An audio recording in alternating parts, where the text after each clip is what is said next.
મારી નણંદનો પતિ અમેરિકા ગયેલો હતો, છતાં પણ મારી નણંદ દર વર્ષે પ્રેગ્નેન્ટ થઈ જતી હતી અને કોઈ તેને સવાલ પણ નહોતું કરતું. પછી એક દિવસ મેં નણંદને બાથરૂમમાં ફટકડી લઈ જતા જોઈ તો મેં તેનો પીછો કર્યો અને વેન્ટિલેશન બારીમાંથી જોયું તો મારા પગ નીચેથી જમીન સરકી ગઈ, કારણ કે મારી નણંદ ફટકડીને શરીરની ખોટી જગ્યાએ. આજે ફરી મારી નણંદ ઉલટીઓ કરી રહી હતી. ઉલટીઓ કરીને તેની ખરાબ હાલત થઈ રહી હતી. અમને બધાને પૂછ્યા વગર જ સમજ પડી ગઈ હતી કે તેને શું પરેશાની છે. મારું હૃદય સળગી રહ્યું હતું. મને ગુસ્સો આવી રહ્યો હતો. મન થતું હતું કે આ સ્ત્રી ક્યાંક ગાયબ થઈ જાય, ક્યારેય પાછી ના આવે. તેના વિશે વિચારતા વિચારતા પૂરો 1 કલાક વીતી ગયો. મેં ગુસ્સામાં એક છેલ્લી નજર તેની ઉપર નાખી અને પછી મોઢું ફેરવી લીધું. અને આ પહેલી અથવા તો બીજી વખતની વાત તો નહોતી. મને આ ઘરમાં પણ આવ્યાના 2.5 વર્ષ થઈ ગયા હતા, પરંતુ હું પતિની સાથે હોવા છતાં પણ બાળક વગરની હતી. અને મારી નણંદ અજીબ મહિલા હતી. તેનો પતિ તેની પાસે પણ નહોતો. તે અમેરિકામાં રહેતો હતો અને નણંદ અમારા ઘરે અમારી સાથે રહેતી હતી. પરંતુ તે દર વર્ષે પ્રેગ્નેન્ટ થઈ જતી હતી અને દર વખતે તંદુરસ્ત બાળકને જન્મ આપતી હતી. અને હવે ફરીથી તે પ્રેગ્નેન્ટ થઈ ગઈ હતી અને મને ગુસ્સો આવી રહ્યો હતો કે આ બધું શું થઈ રહ્યું છે. હું આશ્ચર્યચકિત હતી કે આ કેવા શરમ વગરના લોકો છે. દીકરીને કોઈ પણ પ્રકારની કોઈ પૂછપરછ નથી કરતા. કોઈ વિચારતું જ નહોતું કે આ દરેક વર્ષે કેવી રીતે પ્રેગ્નેન્ટ થઈ જાય છે. મારા સાસુ પણ અજીબ મહિલા હતા. દરેક વખતે દીકરીના પ્રેગ્નેન્ટ થવા પર તેની દેખભાળ સારી રીતે કરવા લાગતા હતા. તેને સારો ખોરાક આપતા હતા, જેમ તેમની માટે આ વાત ખૂબ જ ખુશીની હોય. દીકરીનું ધ્યાન રાખતી વખતે એ હકીકત ભૂલી જતા હતા કે દીકરીનો પતિ તેની સાથે નહોતો. હું તેમના લોકોથી પરેશાન થઈ ગઈ હતી. થોડું મારું દિમાગ મારા લગ્નના કારણે ખરાબ રહેતું હતું. ઉપરથી મારી નણંદ દરેક વર્ષે પ્રેગ્નેન્ટ થઈ જવા ઉપર મને ગુસ્સો આવતો હતો. મને લાગતું હતું કે હું અહીંયા પાગલ થઈ જઈશ. એ બધા લોકો અજીબ માણસો હતા. અમારા ઘરમાં બસ 2 જ પુરુષો હતા, મારા સસરા અને મારા પતિ. મારા જેઠનું થોડા સમય પહેલા મૃત્યુ થઈ ગયું હતું અને મારા જેઠાણી પણ લગ્નના 5 વર્ષ બાળક વગરના જ રહ્યા હતા. મારા પતિ બીજા શહેરમાં નોકરી કરતા હતા અને મારા સસરા શાંત સ્વભાવના માણસ હતા, જે કોઈ પણ બાબતમાં વધારે નહોતા બોલતા. તે અલગ જ રહેતા હતા. મેં એક દિવસ મારા જેઠાણીને તે બધી બાબતો વિશે પૂછ્યું, કારણ કે તે મારાથી પહેલા લગ્ન કરીને આ ઘરમાં આવ્યા હતા. હું વિચારતી હતી કે કદાચ તેમને બધું જ ખબર હશે. તેમણે જે મને કીધું, હું તેમાં મૂંઝવણમાં પડી ગઈ હતી. તેમણે કહ્યું કે આપની નણંદ પહેલાથી જ એટલી સુંદર છોકરી હતી. ઓછી ઉંમરમાં જ આપની નણંદના ખૂબ જ માંગા આવવા લાગ્યા હતા. તો ઘરના લોકોએ પણ જલ્દી એક સારો અને ઓછી ઉંમરનો છોકરો જોઈને આના લગ્ન કરી દીધા. શરૂઆતના 2 વર્ષ તો આપની નણંદ આપની સાથે જ રહી અને તેના પતિએ તેને ખૂબ જ મહોબ્બત અને પ્રેમથી રાખી હતી. પણ પછી અચાનક એક દિવસ તે તેને અહીંયા મૂકીને જતો રહ્યો અને આજ સુધી પાછો નથી આવ્યો. સાંભળવામાં આવ્યું હતું કે તે અમેરિકા જતો રહ્યો છે, પરંતુ પરેશાનીની વાત તો એ હતી કે તેના જતા રહેવા પછી પણ આપની નણંદની આ જ હાલત રહી હતી.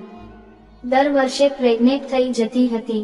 ના જાણે તેમાં આટલી શક્તિ ક્યાંથી આવતી હતી કે દર વર્ષે એક સ્વસ્થ બાળક પેદા કરી દેતી હતી. 2-3 વાર તો એવું પણ થયું કે તેના બાળક પેટમાં જ દમ તોડી દેતા હતા. પરંતુ તેના સિવાય બાકી હજુ સુધી 2 દીકરા પેદા કરી ચૂકી છે અને એકવાર ફરી હવે પ્રેગ્નેન્ટ થઈ ગઈ છે. જ્યારે મારી જેઠાણી લગ્નના 6 વર્ષ સુધી પણ પ્રેગ્નેન્ટ નહોતા થયા અને હવે તો વિધવા થવાનું દુઃખ પણ તેમના દિલમાં હતું. મારા જેઠાણી પોતે પણ આ વાતથી ખૂબ જ પરેશાન રહેતા હતા અને તે ચૂપચાપ રહેતા હતા. અને જ્યારથી વિધવા થયા હતા ત્યારથી તેમણે ઘરની બાબતોથી કિનારો કરી લીધો હતો. ક્યારેક હું એ વિચારવામાં મજબૂર થઈ જતી હતી કે અમારી નણંદ બહુ જ નસીબવાળી સ્ત્રી છે, જેને ભગવાને ખૂબ સંતાનો આપ્યા છે. મારી જેઠાણીએ મને એ પણ જણાવ્યું હતું કે શરૂઆતમાં આવી રીતે જ્યારે આપની નણંદ આટલા વર્ષથી પતિના અમેરિકા હોવા છતાં પણ પ્રેગ્નેન્ટ થઈ જતી હતી અને અમુક વખતે જો તબિયત વધારે બગડતી હતી તો બંને ભાઈઓને મામ કહી દેતા હતા કે બહેનને કોઈ ડોક્ટર પાસે લઈ જાઓ અને બંને ભાઈઓ કની કીધા વગર તેને સારા સારા દવાખાને લઈ જતા હતા. મારા જેઠાણી પણ આ વાતથી ખૂબ જ પરેશાન થતા હતા કે તે લોકો કેવા છે, તેમને કની ખબર જ નથી કે પતિના બહાર હોવા છતાં પણ આ પ્રેગ્નેન્ટ થઈ જાય છે, અથવા તો પછી વાતને નજરઅંદાજ કરી દેતા હતા. હું વિચારીને પાગલ થઈ રહી હતી કે આ પ્રેગ્નેન્ટ કેવી રીતે થઈ જાય છે, આ કેવી રીતે શક્ય હતું. સોસાયટી વાળા લોકોથી તો તેમના લોકોનું બનતું જ નહોતું. મેં લગ્ન પછી ક્યારેય મારા સાસુને કોઈના ઘરે આવતા જતા નહોતા જોયા, અને કોઈ તેમને મળવા પણ નહોતું આવતું. આવી રીતે મારી નણંદ પણ વધારે ક્યાંય આવતી જતી નહોતી, પરંતુ તો પછી પણ તે દર વર્ષે પ્રેગ્નેન્ટ થઈ જતી હતી. શરમ વગર ભાઈ અને પિતાની સામે ફરતી હતી, અને મને તેને જોઈને ખૂબ જ ગુસ્સો આવતો હતો.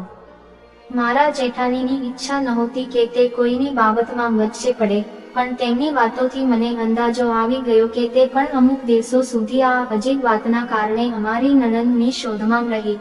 તે જણાવી રહ્યા હતા કે આપની નણંદને આ ઘરમાં આવી ગયા પછી ના આપના ઘરે બહારથી કોઈ આવતું હતું અને ના આપની નણંદ વધારે બહાર જતી હતી. અને પછી હું રસોડામાં ખાવાનું બનાવવા જતી રહી, પરંતુ હું મનમાં હવે મારા પતિ સાથે આ બાબતે વાત કરવાનું વિચારી રહી હતી.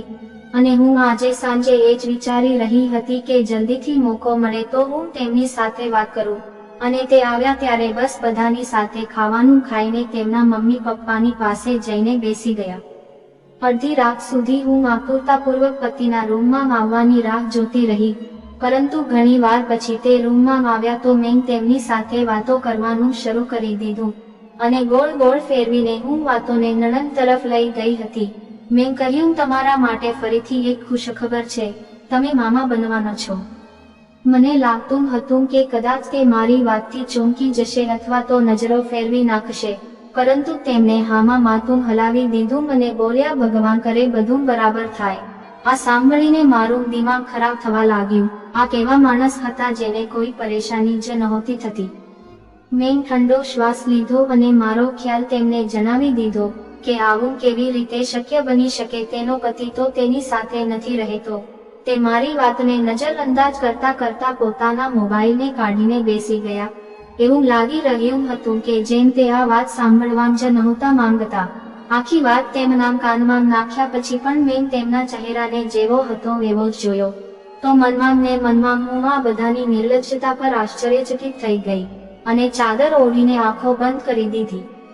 હવે મારે રહસ્ય જાણવા માટે કોઈ બીજો જ રસ્તો શોધવાનો હતો, કારણ કે હાર તો હું પણ માનવાની નહોતી. આ બધું વિચારતા હું ક્યારે સૂઈ ગઈ ખબર જ ના પડી. સવારે જ્યારે ઉઠી તો જેમ દિમાગ ખાલી થઈ રહ્યું હોય, મેં તે બધી વાતોને દિમાગમાંથી કાઢીને પોતાને હલકી કરી, અને નાસ્તો બનાવવામાં લાગી ગઈ.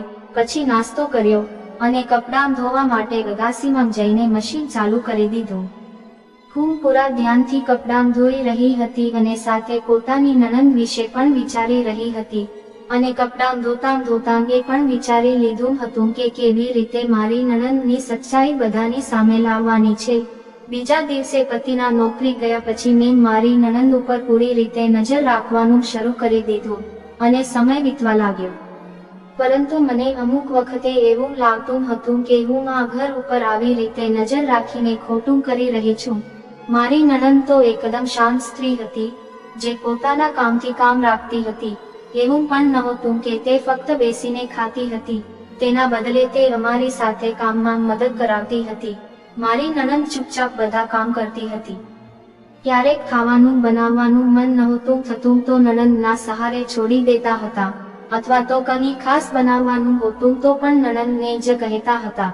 પણ પછી તે ચાહે આખો દિવસ રસોડામાં જ વિતાવી દે, અમે ક્યારેય પણ પરવાહ નહોતી રાખી, અને પછી બધું કામ તેને જ કરવું પડતું હતું. કારણ કે જો એક વહુ કામ નથી કરતી તો બીજીને કેવી રીતે કહેવાય. એવું ના થાય કે તેને ખોટું લાગી જાય, અને ઘરમાં ઝઘડાઓ શરૂ થઈ જાય. જોવામાં આવે તો અમારી સાસરી વાળા અમને પણ ક્યારેય ખરું ખોટું નહોતા કહેતા. એવામાં પોતાની એકની એક દીકરીને ક્યાં કશું કહેવાના હતા. પરંતુ તે બધી વાતનો અંદાજો મને આજ સુધી નહોતો થયો. હું દિલથી નણંદનું રહસ્ય ખોલવામાં લાગી ગઈ હતી, અને પછી એક દિવસ મેં મારી નણંદની એક અજીબ હરકત જોઈ, જેને ખરાબ રીતે મને ચોંકાવીને રાખી દીધી હતી. મેં જોયું કે મારી નણંદ રસોડામાંથી કામ કરીને નીકળતા નીકળતા ફટકડીનો એક ટુકડો ઉઠાવ્યો અને તેના રૂમમાં છુપાઈને ઘૂસી ગઈ. મને આશ્ચર્ય થયું કે તેને ફટકડીનું શું કરવાનું છે, પરંતુ પછી હું એ વિચારીને ચૂપ થઈ ગઈ કે કદાચ કોઈ કામ માટે જરૂરત હોય. થોડા દિવસો શાંતિથી વીતી ગયા હતા. ત્યારબાદ 5-6 દિવસો પછી મારી નણંદ એવો જ એક ટુકડો ફટકડીનો ઉઠાવ્યો અને તેના રૂમમાં જતી રહી. હું આશ્ચર્યચકિત હતી કારણ કે આગલા અઠવાડિયે ફરી આવું થયું હતું. હવે ઘણીવાર આવું થવા લાગ્યું હતું કે મારી નણંદ રસોડામાં આવતી અને ફટકડીનો એક ટુકડો લેતી અને રૂમમાં જતી રહેતી. ફરી 10-12 દિવસો શાંતિથી વીતી ગયા હતા, પરંતુ તે પછી ફરીથી એ જ હરકત ચાલુ કરી દીધી. મેં નણંદના જવાની સાથે જ ભાગીને તેની રૂમની બારીમાંથી જોયું તો મારી શંકા વિશ્વાસમાં બદલાઈ ગઈ. તે ફટકડીનો ટુકડો લઈને મારી નણંદ બાથરૂમમાં જતી રહી. મારું દિમાગ ફાટી રહ્યું હતું. હું આટલી કોશિશ કર્યા પછી પણ તેની જાણકારી ના મેળવી શકી તો હું ઉદાસ થઈ ગઈ. પરંતુ તકદીર પણ કદાચ મારો સાથ આપી રહી હતી.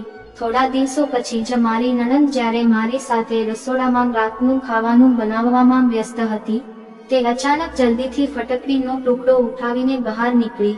હું આ જોઈને હેરાન રહી ગઈ હતી કે જલ્દીમાં પણ તે ફટકડી લેવાનું ના ભૂલી. તે આ ફટકડીનું રાતના સમયે શું કરતી હતી? હું હવે હેરાન થઈ રહી હતી અને આ અજીબ હરકતનું કારણ જાણવા માટે બેચેન થઈ રહી હતી. મારી નણંદ જલ્દીથી બાથરૂમમાં જ ઘૂસી ગઈ હતી. મેં પણ આ મોકો જવા ન દીધો અને બાથરૂમની વેન્ટિલેશન બારીએ કોઈક રીતે પહોંચી ગઈ. વેન્ટિલેશન બારી ખૂબ જ ઊંચી હતી, જેના કારણે મારે કંઈક નીચે રાખીને અંદર જોવું પડ્યું હતું.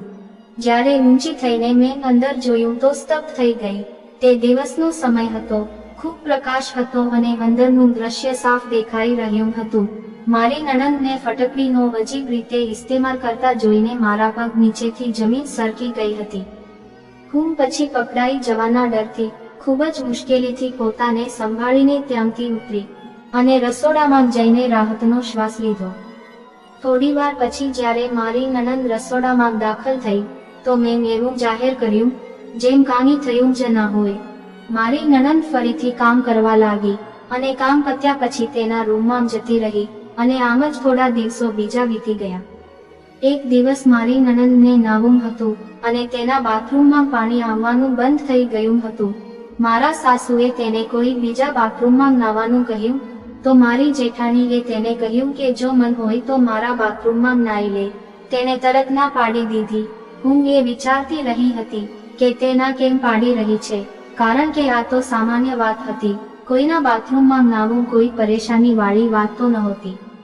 મારા જેઠાણીએ કાંઈ નહોતું કહ્યું અને ત્યાંથી ચૂપચાપ એ જતા રહ્યા. મને લાગ્યું મારી નણંદ બહારના બાથરૂમમાં નાવા માંગતી હશે, પરંતુ મને આશ્ચર્ય ત્યારે થયું જ્યારે તે નાવા માટે અગાસી ઉપર જતી રહી. અમારા ઘરની અગાસીમાં પણ એક નાનું એવું બાથરૂમ હતું. મારી નણંદને અગાસી ઉપર જતા જોઈને હું મારા રૂમમાં જવાની જગ્યાએ આમ તેમ ફરતી રહી અને પછી પોતાને બધાની નજરથી બચાવીને નણંદના રૂમમાં ઘૂસી ગઈ અને તેનો આખો રૂમ જોઈ લીધો. અને જ્યારે મેં કબાટને હાથ લગાવ્યો તો મારા સાસુ આવી ગયા અને મને કબાટની પાસે ઊભેલી જોઈને તે ગભરાઈ ગયા, જેમ ત્યાં કોઈ ખજાનો છુપાયેલો હોય. તેમના સવાલ ઉપર મેં બહાનું બનાવી લીધું કે ધોયેલા કપડામાં મારા એક ડ્રેસનો દુપટ્ટો નહોતો. મેં વિચાર્યું કે જેઠાણી અને નણંદના રૂમમાં ના જતો રહ્યો હોય. મારા સાસુ આગળ વધ્યા અને મને કહ્યું કે હું જેઠાણીના રૂમમાં જોઉં અને તે મારી નણંદના રૂમમાં પોતે જોઈ લેશે. મને શંકા થવા લાગી હતી કે આ કબાટમાં એવું શું હતું જેથી તે છુપાવી રહ્યા હતા. હું ત્યારે ખામોશીથી નીકળી ગઈ, પરંતુ બીજી વાર ત્યાં જોવાનો ઈરાદો કરી લીધો હતો. મારી નણંદ નાઈને નીચે આવી તો બંને માંગ દીકરી રૂમમાં જઈને બેસી ગયા અને હું ધીમે રહીને અગાસી ઉપર પહોંચી ગઈ. મેં ત્યાં બાથરૂમમાં જોયું તો મારું માથું ફાટીને રહી ગયું, કારણ કે ત્યાં તો નાવાની ડોલમાં થોડીક પીસાયેલી ફટકડી મોજૂદ હતી. હું તો પરેશાન થઈ ગઈ હતી. હું તરત જેઠાણીના રૂમમાં પહોંચી ગઈ અને ગભરાઈને કહ્યું કે મને આપની નણંદની અમુક હરકતો સારી નથી લાગતી. મારા જેઠાણી ચોંકી ગયા. તેમને આશ્ચર્ય થયું હતું કે હું હજુ સુધી મારી નણંદની જાસૂસી કરી રહી હતી. અને તેમને કહ્યું કે હું નણંદને તેની હાલત ઉપર છોડી દઉં, કારણ કે ઘરમાં બધા લોકો જોઈને પણ કશું નહોતા બોલતા, તો બહેતર છે કે આપણે લોકો પણ ખામોશ રહીએ. પણ હું ખામોશ નહોતી રહી શકતી. હું ઘરમાં થતી અજીબો ગરીબ હરકતોને નજરઅંદાજ નહોતી કરી શકતી. મેં મારા રૂમમાં જઈને મારી એક જૂની બહેનપણીને ફોન કર્યો. મારી એ બહેનપણી ડોક્ટર હતી અને ખૂબ જ સમજદાર પણ હતી. મેં બહેનપણીને વાતમાં કીધું કે મારી નણંદનો પતિ ઘણા વર્ષોથી અમેરિકામાં રહે છે, પરંતુ તે દર વર્ષે એક બાળકને જન્મ આપે છે. મને આશ્ચર્ય થાય છે કે આ કેવી રીતે શક્ય છે, અને સાથે મેં તેને દરેક રાત્રે ફટકડીનો ખોટી જગ્યાએ ઉપયોગ કરતા જોઈ છે. મારી નણંદ પોતાના શરીરના એક ભાગ ઉપર ફટકડીનો ઉપયોગ કરતી હતી. તે દિવસે બાથરૂમમાં વેન્ટિલેશન બારીમાંથી જ્યારે મેં જોયું તો મને ઝાટકો લાગ્યો હતો, અને ફરી આજે મેં અગાસી ઉપર પણ ફટકડીનું પાણી જોઈ લીધું હતું. મારી બહેનપણીએ સલાહ આપી કે બની શકે છે તે કોઈ બીમારીનો ઈલાજ કરતી હોય, કારણ કે ફટકડી ઘણી બધી બીમારીઓનો ઈલાજ પણ છે. હું આ સાંભળીને પરેશાન થઈ ગઈ અને બીજા દિવસે સવારના સમયે મેં નણંદને પૂછી જ લીધું, ફટકડીનો ઉપયોગ કેમ કરો છો? મારા સવાલ ઉપર તે ગભરાયા વગર શાંતિથી બોલી કે ભાભી, મારા શરીરમાં થોડી પ્રોબ્લેમ છે. હું જ્યારે પણ બાથરૂમ ઇસ્તેમાલ કરું છું ત્યારે મારા શરીરના અમુક ભાગોમાં બળતરા થાય છે. હું ઈલાજ માટે ફટકડી ઇસ્તેમાલ કરું છું અને આનાથી જ ઠીક રહું છું. મેં કહ્યું ઠીક છે. હું ફાલતુમાં આટલું બધું વિચારતી હતી અને તેની ઉપર નજર પણ રાખતી હતી. મારી નણંદ જતી રહી અને મેં મારું માથું પકડી લીધું. ફટકડીનો ઇસ્તેમાલ તો બેશક ઈલાજમાં થયો, પરંતુ મારી નણંદની પ્રેગ્નેન્ટ થઈ જવાની બાબત તેની જગ્યાએ હજુ મોજૂદ હતી. મને તેના રૂમના કબાટનો ખ્યાલ આવ્યો. સાંજના સમયે જ્યારે મારી નણંદ રસોડામાં કામ કરાવવા માટે આવી અને મેં સાસુ અને સસરાને ખાવાનું જઈને આપી દીધું, અને પછી હું નણંદના રૂમમાં પહોંચી ગઈ. તેનો કબાટ આજે બંધ હતો. મેં તેની પથારી પાસે ચાવી શોધી અને તે મને ઓશિકા નીચેથી મળી ગઈ. મેં જલ્દીથી કબાટ ખોલીને જોયું તો મારી આંખો આશ્ચર્યથી પહોળી થઈ ગઈ. કબાટમાં કોઈ પુરુષનો શર્ટ લટકેલો હતો, જેને હમણાં જ પ્રેસ કરી હોય એવું લાગતું હતું, અને નીચે પણ બે જોડી પડેલી હતી. આ શર્ટ બીજા કોઈના નહીં પરંતુ મારા પતિના જ હતા. મારા પતિ જ્યારે પણ આવીને મારી સાથે કપડાં ધોવડાવતા હતા તો તેમાં આ જોડી પણ સામેલ રહેતી હતી. મારું આખું શરીર ગભરાટમાં ધ્રુજવા લાગ્યું. મારા પતિના કપડાનું મારી નણંદના રૂમમાં શું કામ હતું, અને આ ઇસ્ત્રી કેમ કરેલા હતા? હું ધ્રુજતા હાથેથી કબાટ બંધ કરીને મારા રૂમમાં પહોંચી અને ખામોશીથી પથારી ઉપર પડી રહી. હવે સમજમાં આવી રહ્યું હતું. હું તે સમજવા નહોતી માંગતી. હું ચાહતી હતી કે હું આ વખતે ઉતાવળ ના કરું, પરંતુ આ વાત નાની પણ નહોતી. મારી નણંદનું પતિથી દૂર રહેવા છતાં પણ 4 વર્ષ બાળકોનું પેદા કરવું, અને મારા પતિના કપડાનું તેના રૂમમાં મોજૂદ હોવું. મારું દિમાગ ફાટી રહ્યું હતું. મને તો તે આખું ઘર જ ચાલબાજ લાગી રહ્યું હતું. આ કેવા લોકો હતા? અહીંયા શું થઈ રહ્યું હતું? મારું દિમાગ વિચારવાનું ના પાડવા લાગ્યું હતું. મને યાદ આવ્યું કે જ્યારે મારા જેઠાણી વિધવા થયા ત્યારે મારા સાસુ અને સસરાએ મારા પતિને તેમની સાથે લગ્ન કરવાની સલાહ આપી હતી, પરંતુ મારા પતિએ એમ કહીને ના પાડી દીધી હતી કે તે ભાભીનો ખર્ચો ઉઠાવશે, પરંતુ તે મારી અલાવા કોઈ બીજાને નહોતા રાખી શકતા.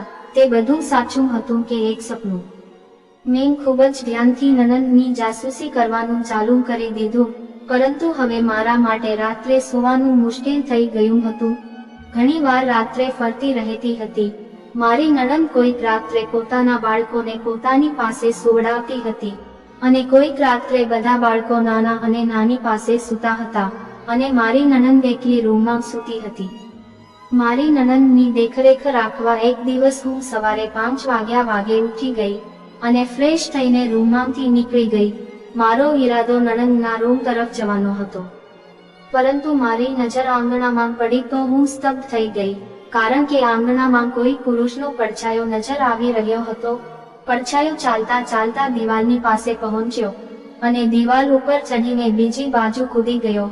હું ચોંકી ગઈ હતી કે કદાચ કોઈ ચોર ડાકુ હોય જે રાત્રે અમારા ઘરે ચોરી કરવાની નિયતથી આવ્યો હોય. સવારે ઉઠીને મેં જેઠાણીને જણાવ્યું તો તેમણે મારી વાત ઉપર ધ્યાન ના આપ્યું અને હસીને બોલ્યા કે અંદર ચોર આવ્યો હતો તો કશું ચોર્યું કેમ નહીં? આપણે પણ સલામત છીએ અને આપણા ઘરનો બધો સામાન પણ. આ વાત તો સાચી હતી. હું ગૂંચવાઈ ગઈ. એવું પણ નહોતું કે મેં સપનું જોયું હોય. મેં કોઈ એક પુરુષનો પડછાયો જોયો હતો. મારી જેઠાણીએ મને વિચારતા જોઈને શાંતિથી કહ્યું કે હું આજકાલ બહુ જ વધારે વિચારવા લાગી છું, એટલા માટે આવું થઈ રહ્યું છે. તે બોલ્યા, મને જો પોતાના કામથી કામ રાખું છું. આપણી નણંદની હાલત ઉપર મારા દિમાગમાં પણ સવાલ ઉઠે છે, પરંતુ હું દબાવી દઉં છું. તેના મમ્મી પપ્પા જીવતા છે, તે તેને સવાલ જવાબ કરી શકે છે. આપણે કોઈ લેવા દેવા નથી. આજથી તું પણ આ બધા વિચારો દિમાગમાંથી કાઢી નાખ. તે આમ તો સાચું જ કહી રહ્યા હતા. આ અમારો મામલો નહોતો અને હું જરૂર તેમની વાત માની લેતી, પરંતુ સાચું જાણ્યા વગર ખામોશીથી એક બાજુ નહોતી બેસી શકતી. મેં મારા પતિના કપડાં મારી નણંદના રૂમમાં જોયા હતા અને આ કોઈ મામૂલી વાત નહોતી. હું આ વાત મારા જેઠાણીને પણ જણાવી નહોતી શકતી. તેમના સમજાવવાથી મેં માથું હલાવીને એમ સાબિત કર્યું કે મેં તેમની વાત સમજી લીધી છે અને અમલ પણ કરીશ. એક દિવસ જ્યારે મારી નણંદ તેના રૂમમાં એકલી ઊંઘી રહી હતી, ત્યારે હું રાતના 2 વાગે મારા રૂમમાંથી નીકળીને દબાયેલા પગલે તેના રૂમ તરફ વધી, તો મારા નણંદના રૂમમાંથી કોઈ અવાજો આવી રહ્યા હતા. તેને મને સાવધાન કરી દીધી. મેં કાન લગાવીને સાંભળ્યું તો અંદરથી મારી નણંદનો ધીમે ધીમે રડવાનો અવાજ આવી રહ્યો હતો. હજુ હું રડવાનું કારણ વિચારતી કે કંઈ જાણવાની કોશિશ કરતી, તે પહેલા મને પુરુષનો અવાજ સંભળાયો, જેમ કોઈ પુરુષ બહુ જ ધીમેથી વાત કરતો હોય. મારી શંકા વિશ્વાસમાં બદલાઈ ગઈ હતી. મારી નણંદના રૂમમાં કોઈ આદમી પણ મોજૂદ હતો, પરંતુ અવાજ ખૂબ જ ધીમો હતો, જેના કારણે હું ઓળખી નહોતી શકતી. આ મારી માટે સારો મોકો હતો. હું સચ્ચાઈ જાણી શકતી હતી, પરંતુ મને ડર હતો કે ક્યાંક મને અંદર તે વ્યક્તિ નજર ના આવી જાય, જેના હોવાથી હું ડરી રહી હતી. હું તે ડરના કારણે પાછી મારા રૂમમાં આવીને બંધ થઈ ગઈ અને હું વિચારવાનું અને સમજવાનું ભૂલી ગઈ હતી. મેં સવારે મારા પતિને ફોન કરવાના બહાને પૂછ્યું કે તે ક્યાં છે, તો તે બોલ્યા કે બીજા શહેરમાં. મેં તેમને કહ્યું કે 1-2 દિવસો માટે ઘરે આવી જાઓ, મારું દિલ ઉદાસ છે. મારું દિલ ગભરાટમાં હતું. મારા કહેવા ઉપર મારા પતિએ આજે રાત્રે ઘરે આવવાનું કહીને ફોન કાપી નાખ્યો. મને લાગી રહ્યું હતું કે હું આવી જ રીતે મારી શંકાને ખતમ કરી શકું છું. આખી રાત હું રાહ જોતી રહી, પણ મારા પતિ ઘરે નહોતા પહોંચ્યા. હું ફરીથી ઊભી થઈને નણંદના રૂમના દરવાજા પાસે પહોંચી, તો આજે પણ મને ત્યાંથી ધીમો ધીમો અવાજ સંભળાઈ રહ્યો હતો. મને ગુસ્સો આવવા લાગ્યો. મેં એક જોરદાર અવાજની સાથે દરવાજો ખખડાવ્યો તો ઘરમાં એક ધરતીકંપ આવી ગયો હતો. મારા સાસુ સસરા પોતાના રૂમમાંથી નીકળીને આવી ગયા અને જેઠાણી પણ બહાર આવી ગયા. અને મારી નણંદે દરવાજો ધીમેથી ખોલ્યો તો તેના ચહેરાનો રંગ ઉડી ગયો હતો. તે અચાનક આ અવાજથી ડરી ગઈ હતી. મેં દરવાજાને ધક્કો મારીને ખોલી દીધો અને અંદર મેં જે વ્યક્તિને જોયો, તો મારી આંખો આશ્ચર્યથી પહોળી થઈ ગઈ. અને આવી જ હાલત મારા જેઠાણીની પણ હતી, પરંતુ મારા સાસુ અને સસરા એકદમ આરામથી ઊભા હતા, જેનો મતલબ તેમને બધું જ પહેલાથી ખબર હતું. મારું તો દિમાગ ખરાબ થઈ ગયું હતું. આ બધું શું હતું? હું ચૂપચાપ ઊભી હતી. હિંમત કરીને બોલી ગઈ. તે સમયે ઘરમાં મારા પતિ પણ આવી ગયા.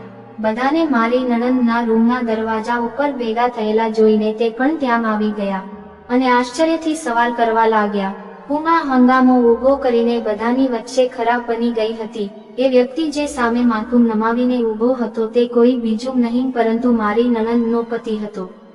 મને અને મારા જેઠાણીને એટલે આશ્ચર્ય થયું કે તે છુપાઈને પત્નીને મળવા કેમ આવેલો હતો, અને તે તો અમેરિકામાં હતો. તો પછી ઇન્ડિયા ક્યારે પહોંચ્યો? આ બધું શું હતું? અમારી સમજણ બહારની વાત હતી. મેં બધાની વચ્ચે સાચું બોલી દીધું. મને મારી નણંદ ઉપર શંકા હતી. મેં કાલે પણ તેના રૂમમાં કોઈ આદમીનો અવાજ સાંભળ્યો હતો અને પાછું પતિથી દૂર રહીને તેનું દર વર્ષે પ્રેગ્નેન્ટ થઈ જવું પણ અમારા માટે વિચારવા જેવી વાત હતી. મારા પતિએ અમારી મૂંઝવણ પર ઊંડો શ્વાસ લઈને હકીકત જણાવી, જેને અમને અંદર સુધી હલાવીને રાખી દીધા. અમે અમારી આંખોથી અમારા નણંદોઈને જોયો, જે હજુ સુધી માથું નમાવીને ઊભો હતો, અને મારી નણંદ પણ પરેશાન થઈને ઊભી હતી. મારા પતિએ જણાવ્યું કે અમારી નણંદનો પતિ અમેરિકા ક્યારેય ગયો જ નહોતો, તે ઇન્ડિયામાં જ હતો અને ઘણીવાર રાત્રે પોતાની પત્ની અને બાળકોને મળવા આવતો જતો રહેતો હતો. આ વાત મારા સાસુ સસરા અને મારા પતિ પણ જાણતા હતા, પરંતુ બસ તેમણે આ સચ્ચાઈ અમારાથી છુપાવી હતી, કારણ કે મારી નણંદના પતિ ઉપર મિત્રો સાથેની લડાઈમાં ભૂલથી એક મિત્રના ખૂનનો આરોપ લાગી ગયો હતો અને ત્યારથી પોલીસ મારા નણંદના પતિને શોધી રહી હતી. તે ગુનેગાર સાબિત થયા પછી ડરી ગયો હતો, તેથી લોકોમાં એવી વાત ફેલાવી દીધી કે તે અમેરિકા જતો રહ્યો છે. એટલા માટે તે છુપાઈને મારી નણંદને મળવા આવતો હતો અને તેના માટે મારા પતિએ તેમના કપડાં માપ્યા હતા. જો મારી નણંદ કપડાં ધોતી તો અમને શંકા થતી, એટલા માટે મારા પતિ દરેક વખતે આવીને તેમના કપડાંની સાથે તે કપડાં પણ નાખી દેતા હતા. મને દુઃખ થયું અને મેં આગળ વધીને મારી નણંદને ગળે લગાડી લીધી અને તે ખરેખર આ તમામ સંજોગોમાં ઘણી મુશ્કેલીઓનો શિકાર રહી હશે, એટલા માટે તે પોતાના પતિને મળીને રોતી હતી. અમારી બંને ભાભીની શંકા તેને પણ પરેશાન કરતી રહેતી હતી. સાચું ખબર પડી ગયા પછી મારી નણંદના પતિ મળવા આવતા હતા. અમને ઘરના લોકોને ખબર રહેતી હતી. થોડા મહિના પછી તેમનો કેસ સોલ્વ થઈ ગયો અને સબૂત સાથે તેમની નિર્દોષતા સાબિત થઈ, જેના કારણે પોલીસથી જીવ બચી ગયો અને મારી નણંદ પોતાના પતિ અને બાળકો સાથે પોતાની સાસરીમાં જતી રહી.